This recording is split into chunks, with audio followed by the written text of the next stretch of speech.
So we're following this theme, looking at the Bodhisattva ideal. It's called the beating heart of Buddhism. So the Bodhisattva ideal is said to be putting a hand on the heart of Buddhism and feeling its beating. And as we've heard, the Bodhisattva ideal is basically the Buddhist ideal, but it takes a particular emphasis on the altruistic dimension of Buddhist practice. So I want to go right back now to the Buddha, and this will lead us into the theme of tonight as well. So the Buddha, before he was the Buddha, Siddhartha Gautama, sat under the Bodhi tree, and, as we say, he awoke. What he awoke to is a complete mystery, but we do try and talk about that in different ways. And one of the ways we talk about that is he saw deeply with his whole, being, not just seeing with his eyes, but saw with his whole being the interconnectedness of all of life, of all phenomena, but all life, all living things. And that penetrating him completely meant that the rest of his life was then compassion, what we call compassion. Again, not compassion in the way we might normally just think of it, that and more. So like his whole life was an expression of that interconnectedness of compassion, of metta. And later Buddhists came to realize that actually the most effective way we can practice is to try and be like the Buddha right now. Yeah. So it's not just about sort of deferring this big mysterious thing to the distance so that we're kind of, I'll never get there. I can't, it's got nothing to do with me. That's the Buddha. It's completely different. It's like, no, Buddhists saw actually, if we want to become more like the Buddha, we live like the Buddha, more like the Buddha right here and now, and particularly bringing in this altruistic dimension is seen as indispensable. It's part and parcel of wisdom and awakening. If we want to live a more awake life, we need to live more from this other regarding and connected perspective. So this is where the Bodhisattva ideal, you might say, emerged from, this kind of, or just really fully realizing it. And we're not left in the dark as to how we practice that.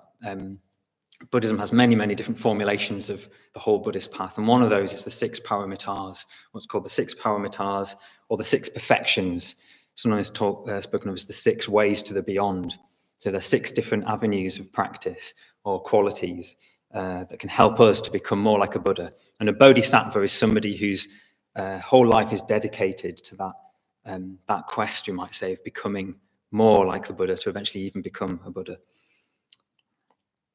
So we've looked at 3 paramitas so far. We've looked at generosity, or dana, ethics, but particularly in terms of ethical vigilance and mindfulness. That was the 2nd paramita. We've had a few weeks now looking at what's called kshanti, which is a bit harder to translate, but it's sometimes translated as patience, or we might say a kind of loving acceptance, openness and love. And tonight we're looking at virya, the virya paramita, the perfection of vigour, one translation. So this talk here is called The Way of the Warrior, the Way of Joy. So going back to the Buddha, we're going to look at the warrior. I'm going to start with the warrior, the way of the warrior. So the Buddha was born into a warrior clan, a warrior caste, as we might say. His kind of inheritance, his family, his birthright was to become a warrior, and that was how he would have been raised.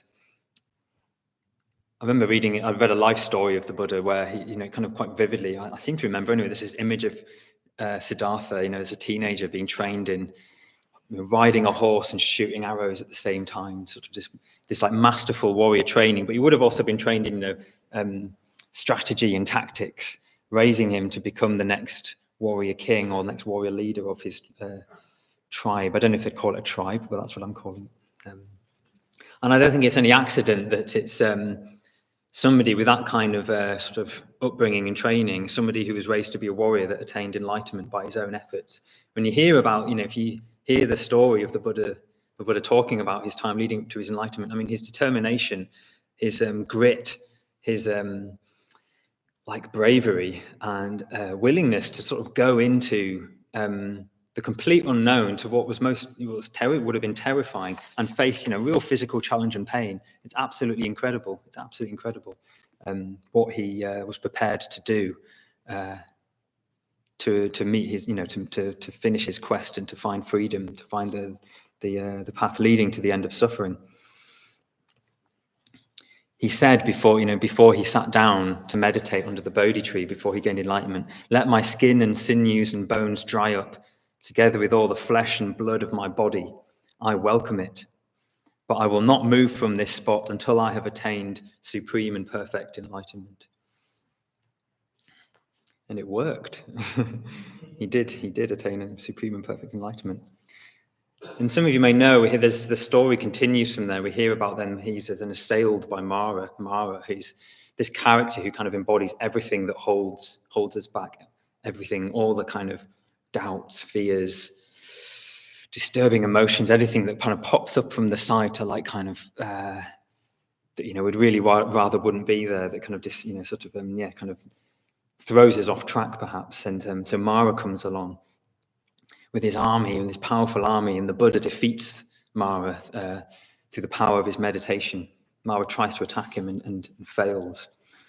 And we hear, and I want to just tell you another sort of brief story of Mara meeting the Buddha. This is probably quite a while later. I think it's after his enlightenment, in a sutta called the Padana Sutta. So this is from the earlier discourses of the Pali Canon of the Buddhist discourses. And I'll paraphrase a bit here, but basically Mara comes along and tries to like humiliate the Buddha and like shame him and sort of saying like, "Who do you think you are? What are you doing? Wearing these rags, begging for your food, just sitting around.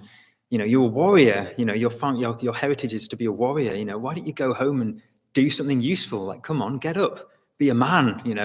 What are you doing, you beggar? Come on." And the Buddha has this incredible response, and I won't give the whole response, but he sees through Mara's trick, this self-doubting sort of this trick. And the Buddha says, "It is better that I die in battle than live on defeated. Some recluses and Brahmins engulfed here are no longer seen. They do not know the path by which those of perfect conduct travel. Having seen the bannered army ready all around, and Mara mounted on his elephant ready, I will go to meet him in battle. May he not dislodge me from my place. Though the world with its devas cannot overcome that army of yours, I will destroy it with wisdom, like an unbaked clay bowl with a stone."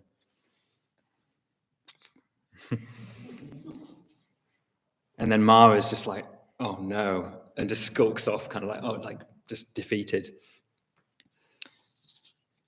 It's incredible, that, isn't it? "I will destroy Mara's army with wisdom, like an unbaked clay bowl with a stone." So this kind of warrior energy that we hear the Buddha speaking of is right there throughout the whole Buddhist tradition and through all the kind of Buddhist masters throughout time. It's an indispensable quality and principle to the way of the Bodhisattva.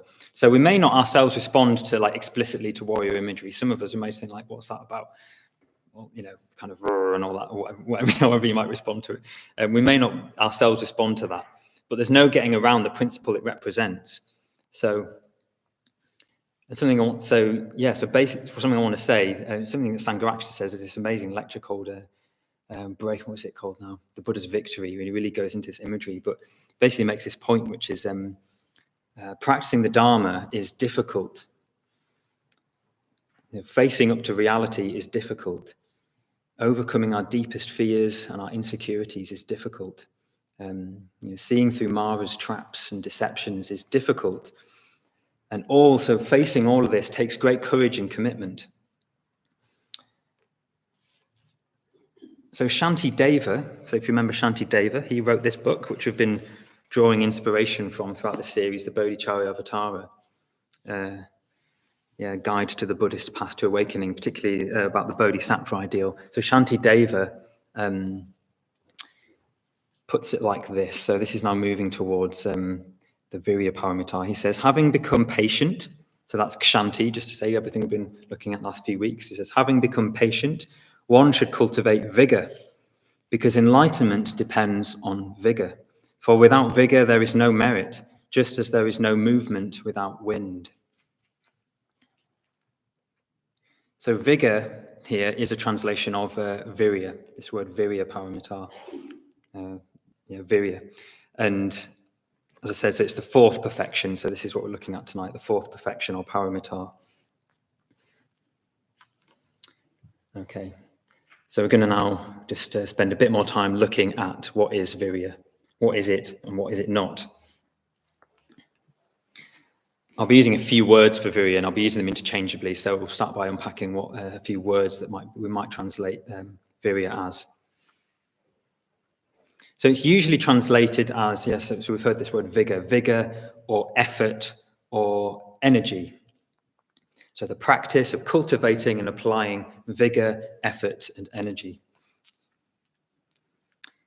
Could also translate it as zeal. I believe it has roots in the words virtue, vigour, and virility. And often it is translated as energy, like the perfection of energy. Now, energy can be quite a vague word. Energy can mean so many things. We've got like the energy of physics. We've got like, emotional people. Emotional energy. Spiritual energy. Somebody who's got positive energy. Somebody, you could say, oh, you've got too much energy, or I've not got enough energy. It can mean so many different things, this word energy. Sangha translates virya as energy in pursuit of the good. Energy in pursuit of the good. And really important here, by the good, we mean the good, really good. It's not just energy in pursuit of nice things. Energy in pursuit of the good, you might even say good with a capital G, that which is beyond what we can actually really know. But we might have a sort of, a sense of what direction that's in. But if that word good's a bit of a problem for you, I think I would probably go, if I was going to expand this definition a bit more, I might say energy in pursuit of what is good, true, and beautiful. An energy, effort and energy that brings about the best in ourselves and the best in others. So yeah, this Bodhisattva quality of making effort and applying energy to bring about the greatest good in ourselves and in life and in others.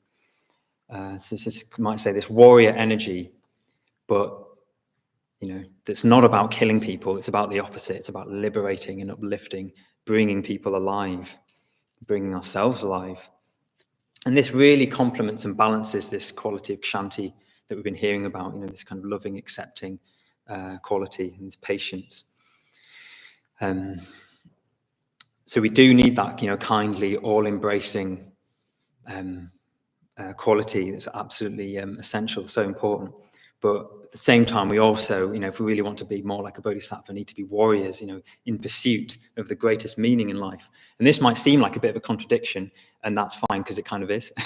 And that's, Sangha, so just, Sangha who founded our movement, he says that the bodhisattva is a living contradiction. The bodhisattva has these qualities that seem opposite, but they bring them about together in this high synthesis that's a bit of a mystery, really. Yeah. So Shantideva, again, back to Shantideva. I'll be coming back to him a few more times. He puts it really simply. He says, what is vigour? The endeavour to do what is skillful. So very simply, the endeavour to do what is skillful. Of course, we need to know what skillful is. What is the skillful? But that's very simple. The endeavour to do what is skillful. This is essential for spiritual life, and I'd say for life in general, for any meaningful life. So, without effort of some kind, and I'll be going into what we mean by effort in a little while. As Shantideva says, there's no movement. There's no, just as there's no movement without wind, without effort, we get nowhere.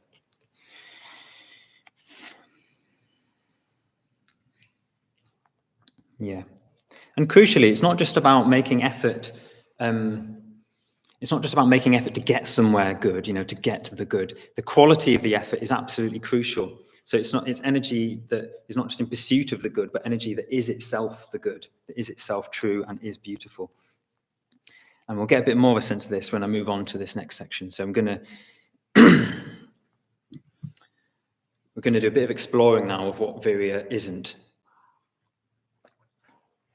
Sometimes we get a much better sense of particularly these kind of mysterious Sanskrit words when we kind of explore what they're not, or things that we might mistake them for.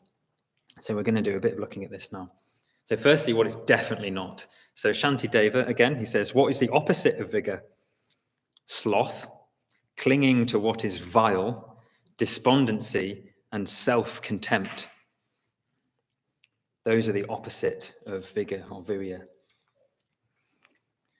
So we might say that this is basically laziness, because it's a simple way of describing this. Laziness, inertia, making no effort, lying in bed and not getting up. But even indulging in self-hatred, self-contempt, really interesting, isn't it? Self-contempt, saying, oh, I'm rubbish, or I can't do this, I can't do that. That is such a big drain of energy, such a huge drain of energy. And he's even, says it's kind of the opposite of this, positive, virya-like energy, and suggests that has, its own quality of even a positive pride and nobility. Like, yes, I can do that. Yes, I am somebody, I am worth it. I know for myself, I spent a few years, what I would say, in something of this territory, which for me basically just meant sort of addiction to computer games, video games, and couldn't really get myself off it. It was just like, that's just what I did. It's hard to do much else that felt meaningful or helpful or beneficial or good in any sense of the word. I wasn't terrible, but just any time I could get, it was always back on the all that. It was actually coming to the Buddhist Center after being here a few months and realizing that what I was really looking for in those games, I was actually finding in life. That's when it really shifted and it just dropped away. So it's just interesting to know that it wasn't through just me gritting my teeth and forcing myself away. It was finding something else that was actually meaningful that I could devote myself to. But sloth and inertia, we might say that's what we call the far enemy of vigor, the far enemy of virya. But there were also near enemies. So a near enemy is something which is unhelpful, but is like acting like something else in disguise. It's like pretending to be something useful, something positive. For some reason, when I wrote this down, the image came to my mind. I don't know if any of you seen one of the Batman films where there's all these pretend Batmans, like trying to do Batman work, and they're like shooting guns and stuff and probably making a right mess. And Batman's just like, no, and like breaks their guns and stuff. And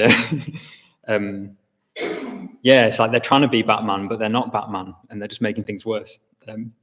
Anyway, trying to bust the criminals and stuff. But so a near enemy, it's pretending to be the thing, but it's not actually that, and it might actually make things worse. We can be expending lots of energy, making lots of effort, but it might not actually be virya. It might be something else. So one near enemy, I'm going to go through three. First one is compulsive busyness. So Gampopa, who's a great Buddhist of, I don't know which century, 13th, 14th, something like that, Tibetan, he had a lot to say about the paramitas, and he said he speaks about laziness. He says gross laziness is devoting time to making money and worldly schemes, distracting ourselves with meaningless activity. That's what it really means to be lazy. So this is lazy because we're making no effort to change our habitual, unskillful patterns that are actually causing ourselves and probably others suffering as well.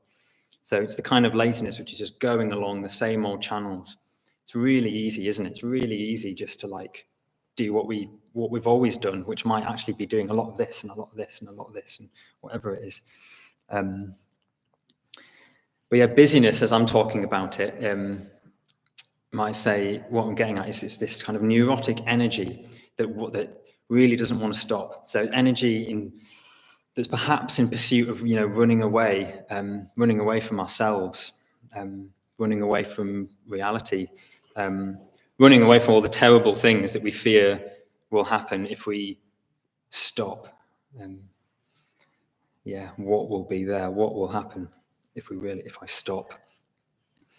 Of course, many of us genuinely have a lot to do. We hold responsibility. We've got families. I'm not suggesting you kind of sit there not cooking a meal for your kids, saying, "Oh, I'm practicing not being lazy."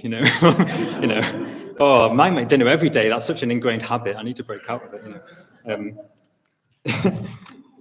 But I don't think I'm over-exaggerating when I say that this kind of compulsive business is a real demon of our modern age.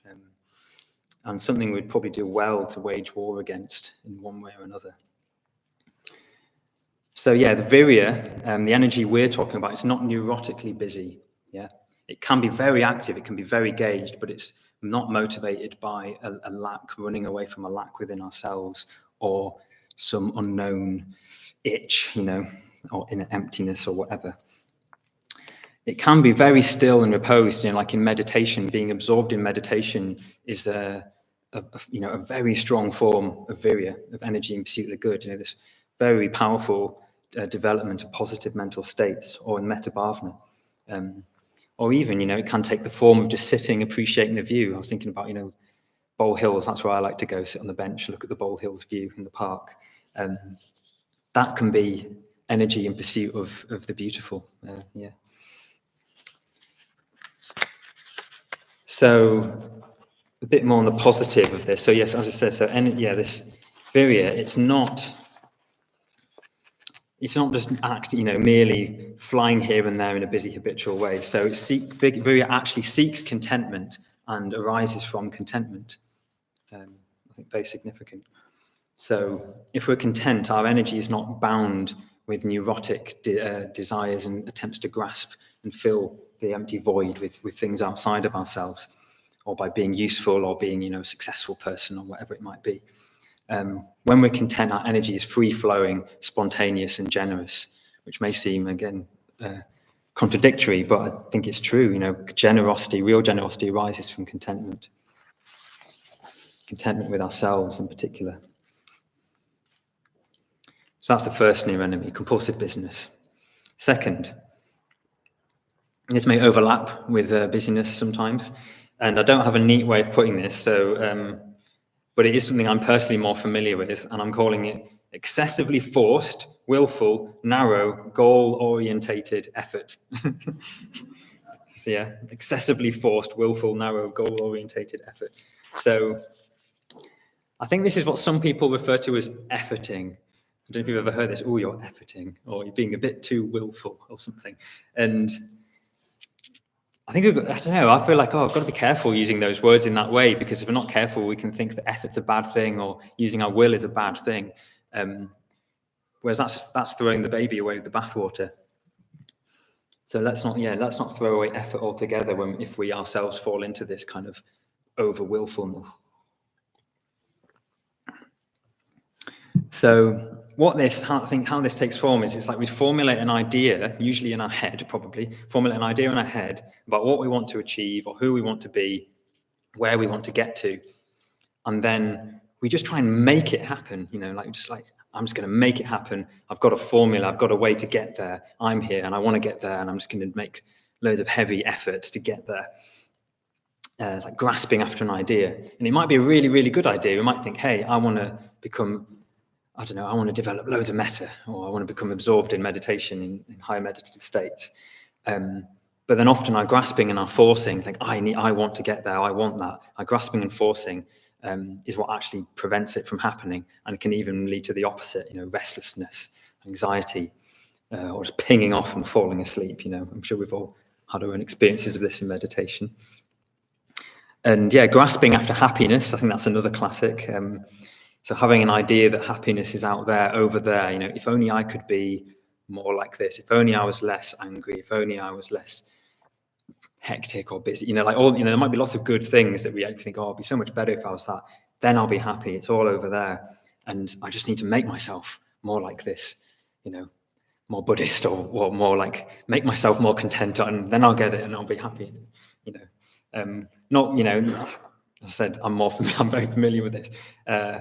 Falling into this trap of being in a mode which is itself unhappiness, that kind of, it's all over there, it's all out there, if I can just get it. This happiness that comes from within, as we talk in the intro course, is something that arises naturally and freely, and with the opening of the heart. And I want to just very briefly, just say something that's quite personal and a bit risky. Just in terms of just like sharing something for myself and how I've worked with this. So something I've becoming more aware of in mainly the last year, actually, is shame. I would say shame. So, and when I say shame, I don't mean like this kind of healthy.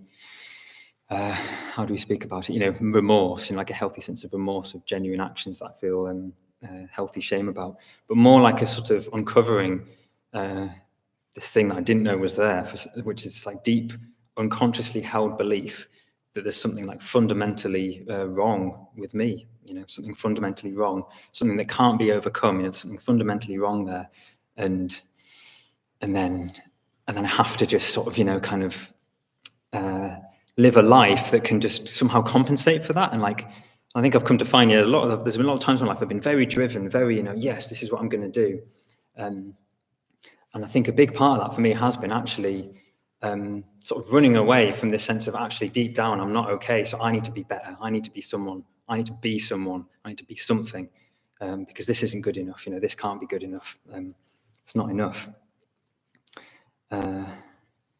Really, it's sort of like, for me, it sort of almost arises as if there's just this like frightened, little boy that's just sort of in this shadowy area that just every now and comes out and it's just like, I'm not okay. And that's how I have to learn to respond to that with kindness.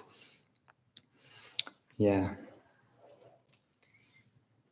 And that's really scary. It's really scary. Yeah. And doesn't want to be discovered. Yes, it's like really trying to be somebody. However, I have no regrets on how I've lived my life so far. I think that feels really important to say. My private preceptor, Satyaraja, who ordained me, was always really encouraging of my kind of like naive effort and idealism. He said, "Oh no, it's really good. It's really good that I'm kind of, he could probably see, I'd be like, the way I was living my life, there was probably an element of, it's like there's a bit of forcing going on here, a bit willful, sort of a bit doesn't seem that aware of perhaps what's under the surface here, but but he was always really encouraging. No, naive idealism is good. It gets you going, gets your energies going, and it really did. It sort of got me out of a lot of, like I said, inertia, lack of self-confidence. I'm sort of very grateful to myself that I did do that. And mythically, we might say this is kind of the way of the naive hero, the sort of young hero, the sort of boyish hero or girlish hero, or whatever we might call it. The sort of young hero who thinks they're it, that they're going to single-handedly save the princess, defeat the dragon, save the day, and be just generally awesome. Or single-handedly take down all the crime in the city by getting ninja training and dressing up like a bat. I actually dreamt I was Batman once. And it's interesting, it does relate to this. I was Batman and I was trying to burn down the house where all the baddies were. So I found the house where all the baddies were. And I was like, great, I'm going to burn this place down. So I'm burning this set of fire and go outside to like, kind of revel in my good deed and like that I'm destroying all the baddies. And then noticed the house was actually like a semi-detached and my house was on the other side. And all my friends and family were in there. Oh no. I wasn't talking like Batman, but then the dream ended. But I feel like it taught me a lesson there, like kind of there's a limit to that naive heroism, just trying to just seek and destroy the baddies. I'll end up destroying myself, it seems, and my friends in the process. Yep. So yes, so virya is not what we're looking at right now. So it's not, this forceful, willfully trying to make something happen. So skillful energy, might say, skillful application of energy. It can't be too far away from kshanti, from this loving acceptance that we've been talking about. So it arises from love and it seeks to deepen love. Really important in connection with others. It's not just, I said, it's not just any old energy. It's an energy that is deeply skillful and therefore connected with love, with loving acceptance and patience. I think part of the battle is like, mustering the courage to meet those places within us that we perhaps are really terrified of, that have been pushed away, have been sort of relegated within ourselves, bringing metta there. Yeah. So lastly, the third near enemy I want to talk about is what we might call dry effort. So might be a bit more brief with this one. So basically, this is just effort, where we're going through the motions. We're doing it because we're supposed to, but there isn't really much satisfaction, joy. We meditate because I'm a Buddhist. I'm supposed to meditate. That's what we do. But perhaps our deep, if we might be doing that, but our deeper energies aren't really involved. We haven't really asked ourselves, do I really want to do this? Why am I doing this? What's it for? So virya, actually, when it's virya in its fullest sense, this kind of this energy that we're talking about is imbued with enthusiasm, interest, and longing. It doesn't come from the ego. It's not just willpower. It doesn't come from ego willing. It comes from somewhere else. And I think a key to unlocking this is finding a way to fall in love with what it is we're making an effort for, to find a way to fall in love with the Dharma, to find what it is in the Dharma that we really, really are drawn towards, that we long for. I think it does take effort to find that, and it takes time and patience. Going on retreat is a really good way to do that, I should say, in terms of clarifying your life and what it is you really care about. But yeah, Shantideva puts it interestingly. He says, one should be addicted solely to the task that one is undertaking. One should be intoxicated by that task, insatiable, like someone hankering for the pleasure and fruit of love play. So he's sort of, he says task. He's referring to virya here. It's like skillful tasks. When we're doing something that's really genuinely worthwhile and meaningful, saying like, ideally, we'd just be like, yes, here we go, this is it.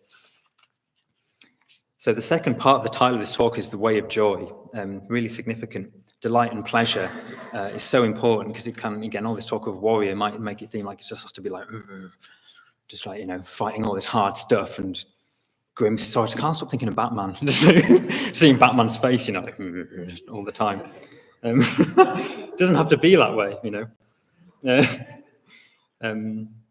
when we love what we do, energy arises quite freely, naturally and spontaneously. Imagine, I'm sure, I don't know if it's just me, but we've probably all had experiences of hankering for the pleasure and fruit of love play. And we probably know just how strong that can be, like how single-mindedly that you can become when you really fall in love.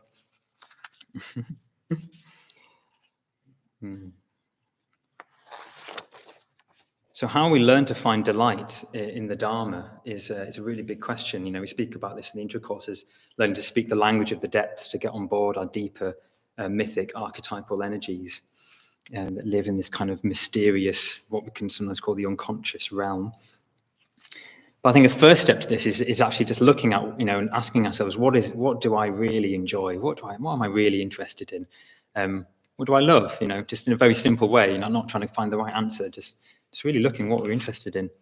But then as well as that, then asking the question, and what do I really long for? Deep down, what do I really long for?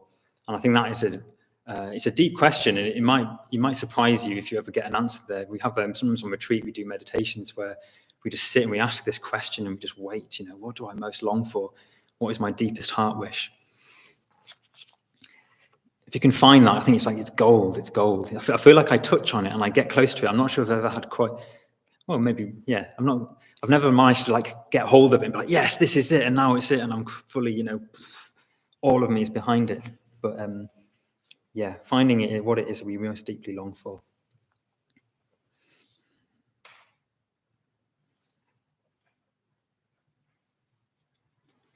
So concluding this bit on virya and then moving towards the end. So what is virya?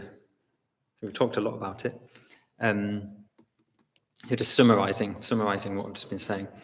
So as I said, it's not merely just flying here or there, just blundering and throwing our energy in all directions. It's energy that arises from contentment and seeks to deepen contentment. It's not just forcefully and willfully trying to make stuff happen, to make change happen, to make ourselves something. It's imbued with love and this loving acceptance as well. And it seeks to connect with others. It doesn't see the, we have this phrase, the ends justify the means. It's I think for skillful effort, we may find this when we're really connected with something that's, where we feel connected to our ideals and values. It is, that in itself is its own reward and its own justification. Ends and means kind of coincide. Yeah, and it's not just doing things that, look Buddhist on the outside, but we're not really into it, or our heart's not really into it. So it's effort that arises from and seeks to deepen joy and delight, delight in the Dharma, in the truth, and find ever deeper sources of satisfaction there.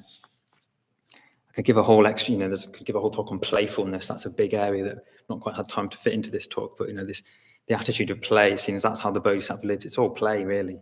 We don't have to take ourselves too seriously. Yeah.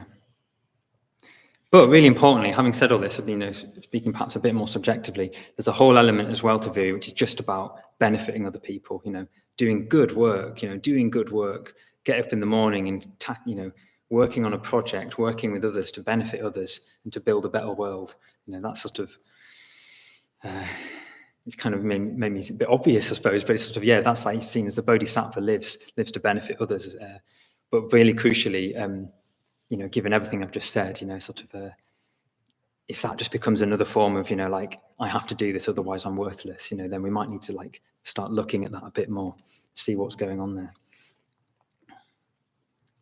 So, but I'm going to finish now by coming back to the warrior. So, this warrior spirit, because I think, I really believe the world does need warriors, really, spiritual warriors, true warriors. So I don't think we need any more, or sometimes they're referred to as shadow warriors. So these kind of, which are more like kind of just people who are just a bit brutal, people in the world who are seeking to really harm, to cause harm, to dominate over others. That isn't the true warrior. That is, like a shadow warrior.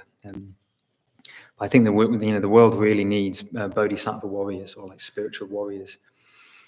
And I don't think we need to be afraid of this. Having just said everything I've had about kind of making sure we don't get the wrong end of the stick with virya, I think, I just want to say, just to finish with a bit more, just speaking very highly about warrior energy.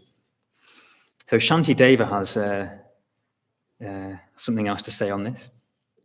So in this quote, he's speaking about, there's this word defilement, which is a translation of klesha, which means essentially greed, hatred, and delusion. So it's all the unskillful states of mind that can take hold in our mind. And he says, I'm going to be bloody-minded about this and wage a grudge war of vengeance. The only negative emotion I'm going to spare is the desire to murder the defilements. I don't care if my guts spill out. I don't care if my head falls off, but I'm never going to grovel to my arch enemies, the defilements.